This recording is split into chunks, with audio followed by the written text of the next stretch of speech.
लोकतंत्र में सबको अपनी बात कहने का अधिकार है। मैं पिछले 7 सालों से पीएफ का काम कर रहा हूं और मेरा जो चैनल है वो पीएफ के ऊपर डेडिकेटेड है। आप मेरे चैनल को देख सकते हैं, 2000 के करीब वीडियोस हैं। इन 2000 में से मैंने सिर्फ ईपीएस 95 के ऊपर 4 से 5 वीडियोस बनाई और उन वीडियोस के अंदर में मैंने फैक्ट बताया कि ईपीएफओ के सरकारी रिपोर्ट क्या कहती है, ईपीएफओ की जो बुक्स ऑफ अकाउंट है वो क्या कहती है, लेबर मिनिस्ट्री क्या कहती है, वित्त मंत्रालय पैसा क्यों नहीं दे रहा है, मोदी जी क्यों नहीं पैसा बढ़ा रहे हैं। हर चीज़ को मैंने जो है कानून के हिसाब से, जो रिपोर्ट होती है उनके हिसाब से एक एक लाइन को पढ़ के बताया है। मैंने जो अपनी बातें कही उसके बाद बहुत सारे 80-90% लोगों ने ये बातें बताई कि हाँ, ये जो बातें थी वो उन्हें पहले पता नहीं थी। उन्हें ये नहीं पता था कि क्या फैक्ट हैं, क्या ये तथ्य हैं। ये जानकारियाँ मेरे वीडियो से उन्हें मिली, जिसकी वजह से बहुत सारे लोगों ने व्यूज़ भी दिखे और बहुत सारे लोगों ने इस चीज़ को अप्रिशिएट भी किया।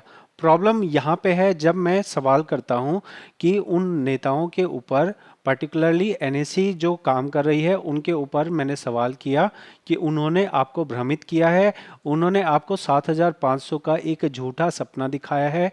और ये झूठे सपने के बारे में मैंने ये चीज़ें बताई आरटीआई के माध्यम से। अब यहाँ पे इस वीडियो के बनाने के बाद में मेरे ऊपर यूट्यूब चैनल्स के ऊपर टारगेट किया गया, जहाँ पे बोला गया कि मैं सरकार से बिक गया हूँ, मैं सरकार के पक्ष में हूँ और जो है ईपीएस 95 मेंबर्स के विरोध में हूँ।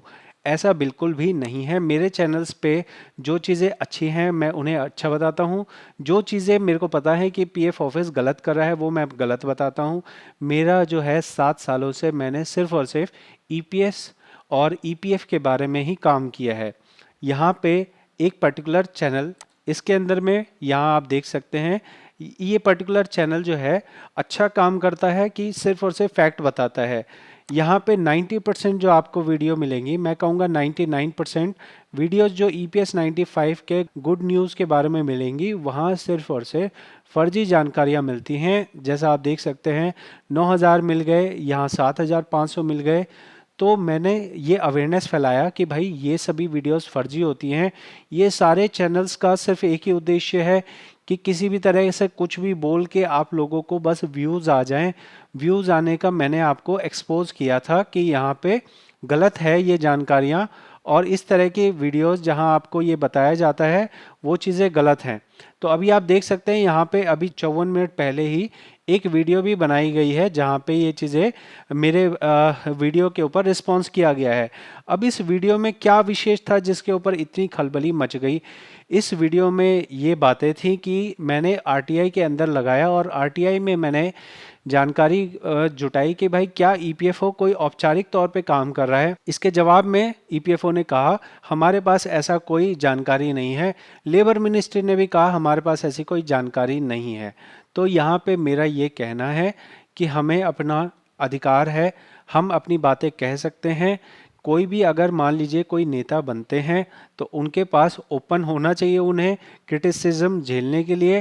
क्रिटिसिज्म ये है कि आप क्यों ऐसा दावा कर रहे हैं 1 साल से 2 साल से कि अगले 2 महीने में आपकी पेंशन बढ़ जाएगी और 7500 ही मिलेंगे आपको। इस तरह का दावा क्यों किया जा रहा है जब कोई औपचारिक तौर पे आपके पास कोई भी इस तरह की बात नहीं है जहां पे इस तरह के किसी फैक्ट को बोला गया हो। तो आपको ऐसा नहीं बोलना चाहिए लोगों को। एक तो ये यूट्यूबर गुमराह कर रहे हैं और दूसरा जो गुमराह करने वाले हैं वो जो है एनएससी के अंदर में जो मीटिंग्स होती है उसमें जो है पूरे जी जान से बोला जाता है कि हाँ भाई बस हो ही गया, आपको मिल ही गया।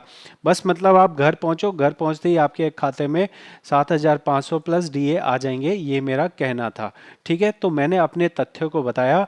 मेरे किसी भी वीडियो के अंदर जो तथ्य बताए गए हैं वो एक सरकारी कागज़ों के हिसाब से हैं। सरकारी कागज़ों में जो बातें कही गई हैं, मेरा बस वो उद्देश्य था कि भाई ये पीएफ ऑफिस क्यों नहीं बढ़ा रहा, तो पीएफ ऑफिस ने क्या कहा है, लेबर मिनिस्ट्री ने क्या कहा है, वित्त मंत्रालय ने क्या कहा है, रिपोर्ट्स क्या कहती हैं, इस बारे में मैंने बताया। क्योंकि ये एक एजुकेटेड पर्सन का चैनल है, ये फर्जी वीडियोस देने वाला चैनल नहीं है। तो इसलिए जो मेरी बातें हैं, आप इसका खंडन अगर कर सकते हैं तो खंडन कीजिए, अगर खंडन नहीं कर सकते हैं तो तथ्यात्मक अगर नहीं हो सकते हैं तो फिर आप जो है अपना पक्ष रखिए, मैं अपना पक्ष रखता हूँ। लोग डिसाइड करेंगे कि कौन सही है और कौन गलत है। इस चैनल पे भी मेरे लिए क्रिटिसिज्म आया, जबकि मैंने अपने चैनल्स में ये बताया कि आप लोग इस तरह की फर्जी वीडियोस को मत देखिए, आप इस चैनल को देखिए। ये चैनल आपको जगह जगह मीटिंग्स के अंदर में औपचारिक तौर पे जो इमेजेस होती हैं वो दिखाता है, औपचारिक तौर पे जो बैठकें होती है वो दिखाता है। मैंने खुद अपने चैनल में, अपने वीडियोस में इस चैनल का पूरा स्क्रीनशॉट लेके दिखाया था कि आप ये चैनल देखो। यहाँ पे फर्जी वीडियोस देखने से अच्छा तो है कि आप कम से कम कुछ औपचारिक जो है वो देख रहे हो। लेकिन पता नहीं बुजुर्गों को कहाँ तक ये समझ नहीं आती बात कि आज भी जो है इतनी हजारों लाखों व्यूज आने के बाद भी लोगों को इतना समझ नहीं आया है। जैसे आप ये देखेंगे 21 घंटे में 19,000 व्यूज आए हैं, तो भाई 21 घंटे में 19,000 व्यूज आए हैं, लेकिन यहाँ जो औपचारिक चैनल है वहाँ पे आप देख सकते हो 16,000 व्यूज आए हैं। जो सही जानकारी दे रहे हैं, जो ऑफिशियल जानकारी दे रहे हैं, उनके अंदर व्यूज ही नहीं है, और जो फर्जी जानकारी दे रहे हैं उनके व्यूज जो है बढ़ते चले जा रहे हैं। ये मेरा यहाँ पे आपत्ति है। बाकी आप क्या सोचते हैं, क्या मैं यहाँ पे सही कर रहा हूँ, क्या यहाँ मैं गलत कर रहा हूँ, ये आप कमेंट में जाइए, कमेंट में बताइए मुझे। मैंने जो भी बातें कही हैं वो तथ्य के हिसाब से कही हैं। अभी भी आप लोगों को जो है पूरा सत्य नहीं बताया जा रहा है। बहुत बड़ा खेल चल रहा है, बहुत बड़ी जो है राजनीति चल रही है। यहाँ पे मैं और वीडियोस बनाने वाला हूँ, और मैं गुजारिश करूँगा कि जब भी मेरे ऊपर कोई कमेंट किया जाए तो कृपया करके उसमें तथ्य बताइए कि मैंने अपने तथ्यों को कहाँ गलत कहा है। क्या ये मैंने झूठ कहा कि यहाँ पे 2 साल से यहाँ पे हर बार ये बोला जाता है कि अगले बस 2 महीने में बढ़ने ही वाली है, ऐसा दावा किया था बढ़ने ही वाली है, बस ये वाली मीटिंग हो जाए उसके बाद बढ़ने ही वाली है, जल्द से जल्द काम कर रहा है, युद्ध स्तर पे काम चल रहा है। एक एक फैक्ट मैं जो कह रहा हूँ ये आप ऑनलाइन जाके देख सकते हैं। इस तरह के बयान दिए गए हैं, इसी तरह के बयान को मैं क्रिटिसाइज करता हूं, उसके ऊपर मेरे ऊपर जो है कमेंट्स किए आते हैं कि आप देख लीजिए अभी भी यहाँ पे लेटेस्ट अभी वीडियो बनी है जो मैंने यहाँ पे आरटीआई लगाई। भाई मेरे को आरटीआई में जो जवाब आएगा मैं तो उसी पे बोलूँगा ना, तो उस पे देख सकते हैं 54 मिनट पहले ये भी यहाँ पे भी जवाब आ गया है, और दूसरा आप देखेंगे इस चैनल पे भी यहाँ पे भी जवाब दे दिया गया है। तो ये तो आरटीआई से खुलासा है, तो वो मैंने बताया। इसके अलावा भी मैं यहाँ पे और बहुत सारी चीज़ें बताने वाला हूँ। मेरी ये पूरी उम्मीद है, मेरी ये पूरी जो है अपेक्षा है कि जो नेताजी हैं इन्होंने आरटीआई के जवाब में भी, ऐसा नहीं है कि कोई बहुत क्रिटिसाइज किया हो, इन्होंने भी कहा कि आरटीआई का जो जवाब आता है वो ऑफिशियल है होता है, और ऑफिशियल जवाब में उन्होंने कोई भी जो है अधिकारी इस तरह का कंफर्मेशन नहीं दे सकता है, इसलिए आरटीआई का जवाब आया है। हम अपनी लड़ाई लड़ रहे हैं, हम अपना जो है लड़ाई को आगे जारी रख रहे हैं ताकि जो आरटीआई का जवाब है वो जो है बदल सके। तो इसमें कोई दिक्कत नहीं है, लेकिन दिक्कत ये है जब आप मुझे जो है सरकार का एजेंट बताते हैं। मैं कोई सरकार का एजेंट नहीं हूँ। मेरे को अगर बुजुर्गों को पेंशन बढ़ के मिल जाती है तो मेरी जेब से कुछ नहीं जाएगा। यहाँ पे बस मेरा यही पर्पस है, बस मेरा यही कहना है। आपको कैसा लगा है ये जानकारी, ये ज़रूर कमेंट में बताएं। क्या आपको लगता है कि मैंने सही किया है कि जो फैक्ट्स हैं वो बता के, या फिर मैंने गलत किया है, ये आप कमेंट में बताइए। मैं यहाँ पे बहुत सारी और चीज़ें बताने वाला हूँ।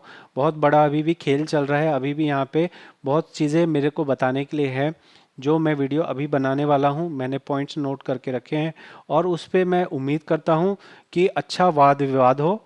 अच्छा वाद विवाद है कि मेरे प्रश्न है, कोई जवाब देना चाहता है तो जवाब बिल्कुल दीजिए। मिलेंगे हम अगली वीडियो में। बहुत बहुत धन्यवाद।